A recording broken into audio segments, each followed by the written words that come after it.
Assalamualaikum, salam sejahtera. Anda bersama saya sekali lagi Nazri Kahar dalam agenda Awani. Pada malam ini kita akan menumpukan isu berkaitan dengan industri acara, pameran, insentif dan juga bagaimana industri ini boleh bangkit segera dalam pandemik COVID-19.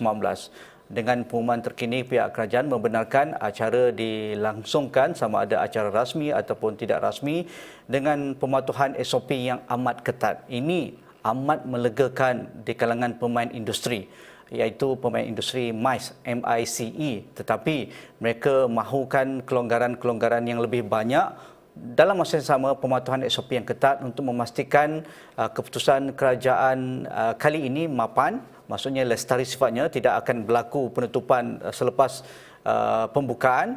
Begitu juga bagaimana kita melihat potensi-potensi dalam merancangkan semula industri ini. Industri ini memberikan jumlah pulangan kepada negara bukan sedikit dan juga mencipta peluang pekerjaan puluhan ribu kepada warga Malaysia. Tetapi selepas pandemik hampir setahun lebih ini, kita lihat ramai yang terpaksa gulung tikar, kehilangan pekerjaan dan industri kehilangan berbilion ringgit kepada negara. Jadi saya tidak kesorangan pada malam ini. Saya bersama dengan Datuk Seri Dr. Imam Hizam Ibrahim, Pengarah Eksekutif World Trade Center Kuala Lumpur, tuan rumah kami di sini. Jadi Datuk Seri, dengan pengumuman terkini pihak kerajaan di bawah MKN membenarkan industri ataupun aktiviti mesyuarat, insentif dan juga pameran dilaksanakan sama ada rasmi atau tidak rasmi, apa respon awal Datuk Seri? Ini kali kedua dah ni dalam sepanjang setahun pandemik ini. Pertamanya saya ingin menzahirkan perasaan terima kasih dan bersyukur kami. Setidaknya kami boleh menarik nafas lega dengan pengumuman kerajaan untuk membenarkan setidaknya penganjuran acara MICE ini ataupun acara perniagaan 50% daripada jumlah keluasan yang dibenarkan, dan setidaknya ini akan merancakkan lagi khususnya aktiviti ekonomi berteraskan MICE ini.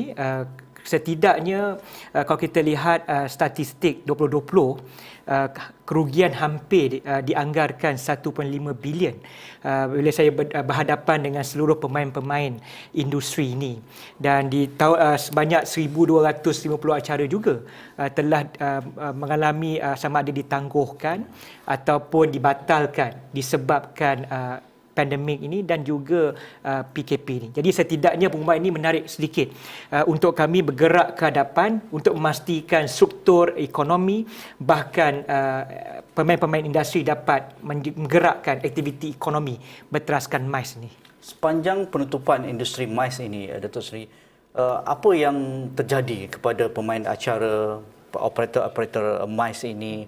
Dan kita lihat convention center yang amat banyak di seluruh negara, terutamanya di Lembah Kelang ini, hampir tidak ada acara fizikal. Walaupun kita sedia maklum ada juga yang menganjurkan secara maya ataupun hybrid sifatnya. Tetapi apa status mereka sekarang?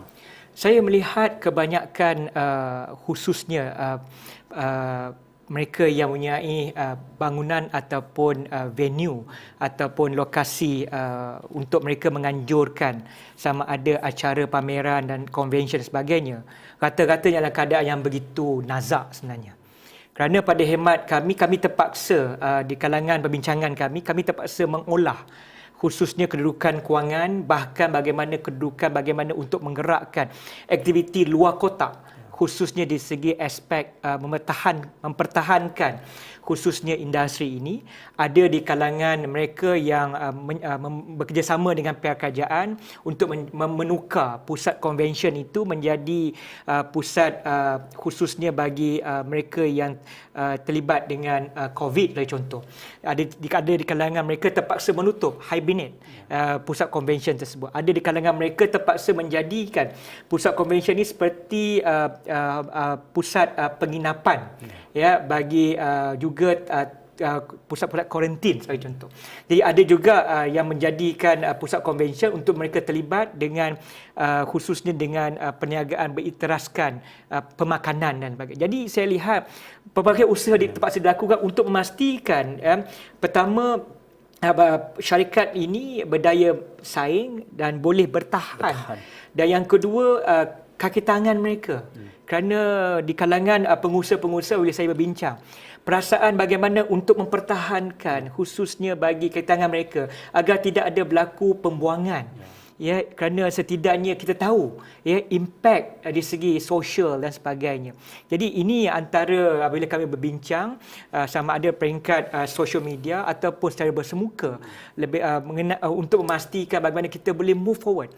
In fact ada juga di kalangan persatuan industri iaitu Persatuan Pameran Industri dan juga Convention MASIOS ya mereka menyata kepada saya tahun 2020, akhir 2020, Disember 2020, kerugian yang mereka dapat maklumat dari seluruh pengusaha-pengusaha ini hampir 2.25 bilion.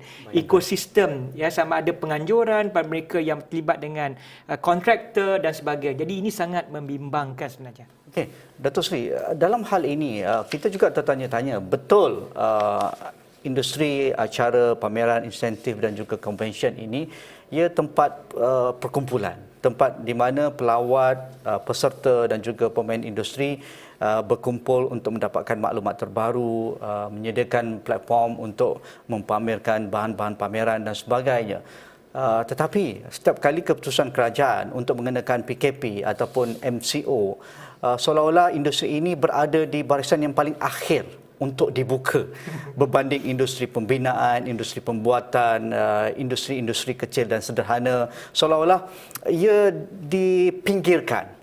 Adakah begitu sifatnya? Sedangkan kita tahu teknologi sudah memainkan peranan, SOP yang diperkasakan ataupun dicadangkan oleh pemain industri pada pengalaman MCO yang pertama dahulu, saya rasa itu agak viable, agak substantial untuk diguna pakai untuk memastikan industri ini boleh bertahan ataupun dapat float segera.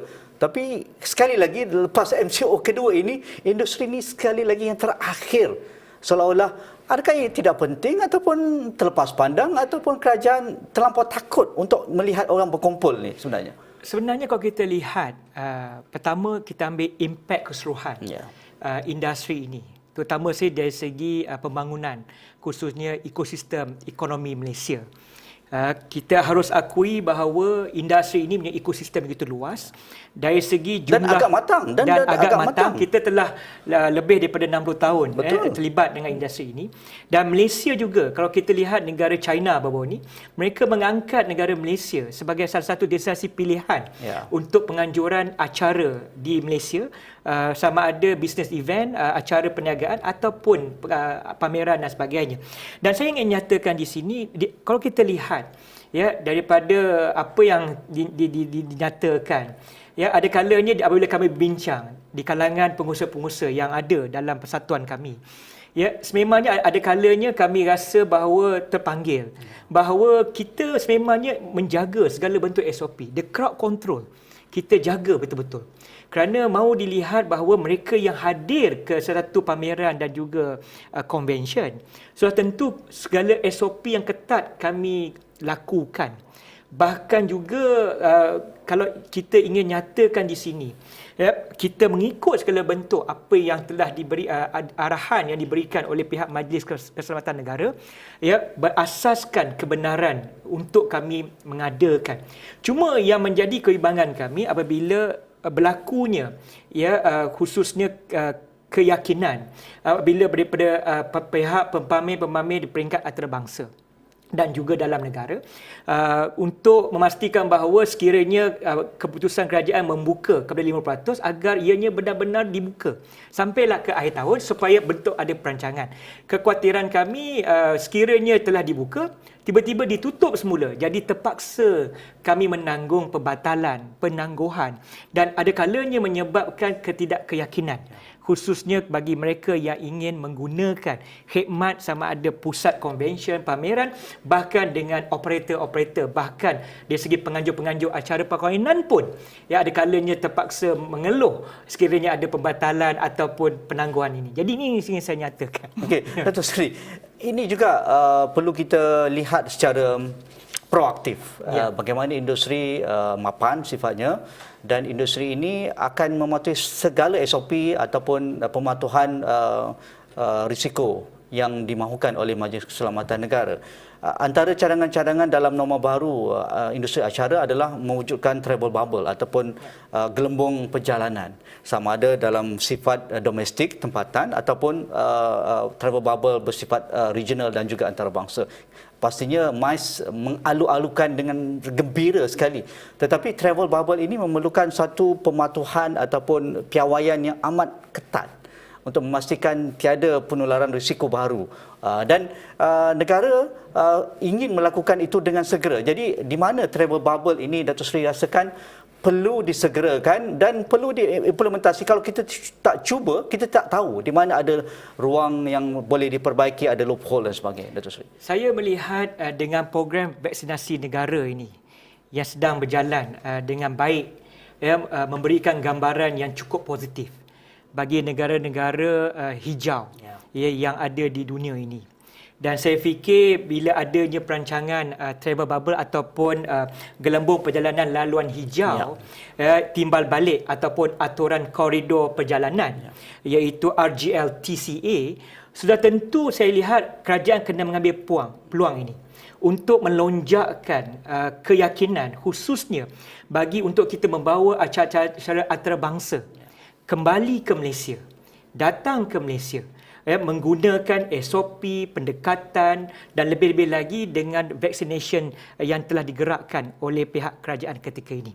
Jadi saya fikir di samping SOP yang akan boleh diterapkan dengan kerjasama pelbagai pihak, MKN, NADMA, begitu juga dengan pihak airport sebagai contoh, lapangan terbang dan sebagainya, di Kementerian Pelancongan, Kementerian MITI, dan saya fikir dengan adanya satu jawatankuasa ini yang mungkin saya boleh cadangkan, ini juga akan memberikan satu gambaran kepada dunia bahawa Malaysia bersedia untuk menggerakkan gelombang perjalanan hijau dan setidaknya memberikan keyakinan kepada pelabur-pelabur untuk datang berbincang, untuk menggerakkan ekonomi, dan di samping itu juga memberikan keyakinan agar industri ini mendapat kepercayaan, bahkan juga untuk menggerakkan acara-acara antarabangsa datang ke Malaysia. Dan saya lihat ini satu perkara yang sangat penting dalam usaha untuk memastikan program pemulihan ekonomi negara dapat digerakkan secara rancak lagi. Dan peringkat industri MICE ini ingin turut bersama untuk bersama-sama memastikan bahawa negara mendapat manfaat, lebih-lebih lagi dengan menggerakkan khususnya industri ini secara bersepadu, kerana mahu diingat pada tahun 2020 apabila dilakukan perintah kawalan pergerakan, hampir 26,000 pekerja terpaksa diberhentikan. Apabila saya bertemu dengan pengusaha-pengusaha, bahkan dengan Persatuan Penganjur dan Pameran Persidangan dan Pameran Malaysia masih menyatakan kebimbangan ini. Dan saya lihat kita kena melihat ke hadapan, lebih-lebih lagi dengan program vaksinasi ini. Di samping itu juga mungkin sudah sampai masanya pihak Kementerian Perdagangan, Industri dan Antarabangsa bersama-sama dengan Kementerian Pelancongan, kita mikirkan satu kaedah baru untuk menggerakkan program gelembung perjalanan laluan hijau, the travel bubble, kepada negara-negara hijau. Contoh Brunei, sebagai contoh New Zealand, sebagai contoh Australia, sebagai contoh, supaya kita boleh menggalakkan bukan hanya industri MICE dan juga business event, acara perniagaan, tetapi juga menggerakkan Malaysia sebagai destinasi pelancongan terulung di seluruh dunia. Adakah kita perlu mewujudkan satu dry run dahulu ataupun satu event contoh?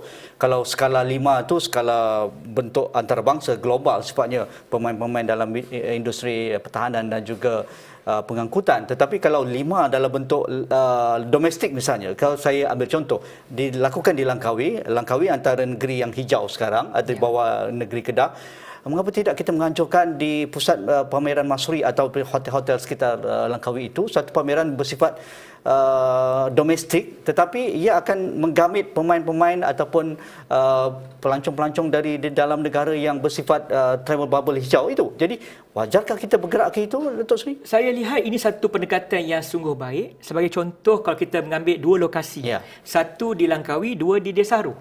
Kalau di Desaru itu semuanya mempunyai dari segi kedudukan ekosistem, Connectivity. dan kita boleh mengajak pemain-pemain industri ataupun ahli-ahli perniagaan pelabur daripada Singapura datang ke Desaru dengan SOP yang begitu ketat untuk kita anjurkan sama ada workshop perbincangan untuk memastikan bahawa kerelevanan industri ini akan terus relevan pada masa-masa yang akan datang post COVID-19 ini, bahkan dengan program vaksinasi yang sedang berjalan ini. Jadi contoh kalau di Langkawi itu juga dia boleh melibatkan semua pihak agensi yang berkaitan dengan penerbangan, dengan agensi yang berkaitan dengan pemain industri ini, MICE ini, begitu juga dengan Kementerian Pelancongan, MITI dan sebagainya. Saya lihat ini juga boleh jadikan satu pendekatan case study untuk memastikan Malaysia melonjakkan bersedia dan nama mereka untuk menggerakkan travel bubble ataupun gelembung perjalanan laluan hijau timbal balik yang saya fikir sudah tentu akan berikan satu impak yang sangat positif. Pertama dari segi nama Malaysia, kedua dari segi untuk memastikan pemulihan ekonomi, dari segi penganjuran dan sebagainya, dan bahkan juga kita boleh panggil pemain-pemain industri untuk kita berworkshop dengan partisipan di antarabangsa ataupun penyertaan peringkat antarabangsa di Langkawi contoh ataupun di Saru untuk kita menggerakkan balik industri ini di peringkat global.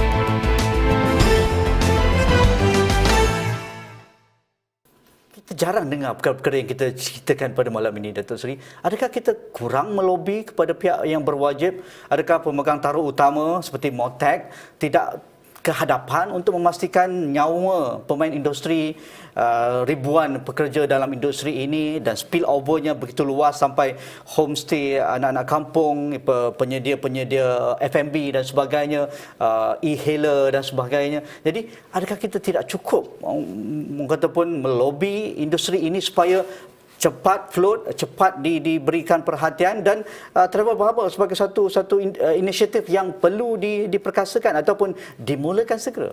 Saya melihat bahawa Kementerian Pelancongan melalui Menteri Pelancongan yang berhormat Datuk Seri Nancy Shukri, saya lihat beliau sangat prihatin. Saya sendiri banyak berhubung dengan beliau, memberikan beberapa pandangan. Ketua Setiausaha Kementerian Pelancongan juga, begitu juga dengan MICEP, iaitu Malaysian Convention Exhibition Bureau, yang CEO-nya Datuk Sri Kani. Kami bincang, bahkan ada workshop yang kami seremaya berbincang untuk memastikan bahawa bagaimana untuk menggerakkan industri ini. Bahkan juga kalau kita lihat dari segi peruntukan belanjawan Kementerian Pelancongan dengan peningkatan sebelum ini 2.75%, 1.14 bilion untuk tahun 2021 ini. So tentunya pada khidmat saya mereka bersedia.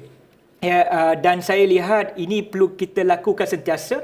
Mungkin pemahaman kepada Kementerian Kesihatan tentang kepentingan bagi khususnya bila kita yakinkan bahawa ekonomi ini sebenarnya boleh digerakkan dengan pelbagai kaedah, pendekatan, bahkan juga kita jadikan ia satu case study yang boleh kita lakukan awalan. Dan saya amat yakin dan percaya keterbukaan yang ditunjukkan oleh Kementerian Pelancongan tentu ianya boleh merancangkan, tetapi saya ingin nyatakan bahawa jangan disandarkan semata-mata kepada Kementerian Pelancongan, tetapi juga kementerian-kementerian lain juga harus bersama. Kerana pada khidmat saya, industri ini bukan hanya tertumpu kepada Kementerian Pelancongan, Kementerian Trade, MITI pun penting, Kementerian Pendidikan juga penting, bahkan kementerian-kementerian lain juga penting, kerana semuanya melibatkan penganjuran, semuanya melibatkan pameran, bahkan juga pada khidmat saya melibatkan juga tentang soal-soal yang menggerakkan perniagaan. Jadi pada khidmat saya yang paling penting bagaimana kita boleh create a new narrative pada peringkat dunia, dan yang kedua pada peringkat domestic player, dan insya-Allah kalau diizinkan dengan program vaccination yang semakin laju ini, so tentu memberikan satu gambaran bahawa Malaysia bersedialah. Dan saya sudah tentu kita kena yakin dan percaya kita harus lakukan supaya kita tidak mahu nanti ke belakang daripada negara-negara ASEAN maupun negara-negara yang ada di dunia ini. Okay, dari aspek bantuan kerajaan seperti mana diumumkan Datuk Seri tadi ataupun dikongsikan tadi untuk bajet 2021 ini, adakah sudah sampai kepada pemain industri yang nazak sekarang? Saya lihat apabila Kementerian Pelancongan mengumumkan peruntukan 200 juta, ya, khususnya pelan stimulus pelancongan itu. Saya lihat ianya merupakan satu pengumuman yang sangat baik. Cuma pada hemat saya, bagaimana kita boleh pastikan the execution level. Sekali lagi. Ya, kena pastikan. Saya tahu bukan mudah untuk memuaskan hati semua pihak. Tetapi setidaknya dengan bantuan grant tambahan RM1,000 kepada peniaga dan penjaja sebagai contohnya, saya lihat di Sabah baru-baru ini, begitu juga program pemulihan pelancongan, ya, 200 juta. Ini satu kaedah yang sangat baik. Cuma pada hemat saya kita kena lihat holistik. Ya, dengan kelurusan bajet untuk 2021 yang telah diluluskan di Parlimen baru-baru ini pada bulan tahun 2020, so tentu kita ingin tahu, ya, sejauh manakah bagaimana dari segi pelibatan industri ini dapat memanfaatnya. Manfaat ini bukan hanya dari segi peruntukan kewangan semata-mata, tetapi juga manfaat ini dari segi bagaimana kita boleh menggerakkan ekosistem kembali. Ya, pembukaan, dan alhamdulillah MKN membenarkan 50%, ya, bermula 5 Mac. Tetapi ke mana selepas ni? Kami berharap agar dengan pembukaan ini kena dibuka sampailah ke akhir tahun supaya pihak pengusaha dan industri boleh buat perancangan marketing ataupun kita boleh mewawarkan bukan hanya dari segi dalam konteks negara, tetapi insya-Allah, ya, kalau dibuka travelable ni di peringkat ASEAN bagi contoh, negara-negara hijau dan sebagainya. Jadi ini yang saya amat berharap agar kerana keyakinan ini datangnya daripada setiap pengumuman kerajaan. Dan sebab itu harapan kami sangat tinggi untuk memastikan yang paling penting, ya, industri ini tetap mapan, industri ini tetap dipertahankan, dan bahkan juga, ya, dari segi mereka yang bekerja, ya, kaki tangan, agar kita dapat pertahankan, ya, kaki tangan dan staf di peringkat pemain-pemain industri ini. Dalam norma baru industri MICE ini, saya selalu melihat pengalaman negara-negara yang kehadapan untuk menggamit pengunjung kembali ke negara mereka seperti Dubai, seperti London dan juga Singapura di selatan tanah air. Mereka begitu menekankan tentang protokol kesihatan dan juga pengurusan keselamatan ini dalam norma baru pandemik COVID-19. Mereka bekerjasama dengan amat erat dengan pemain-pemain penerbangan seperti penerbangan negara mereka ataupun syarikat tambang murah dan sebagainya.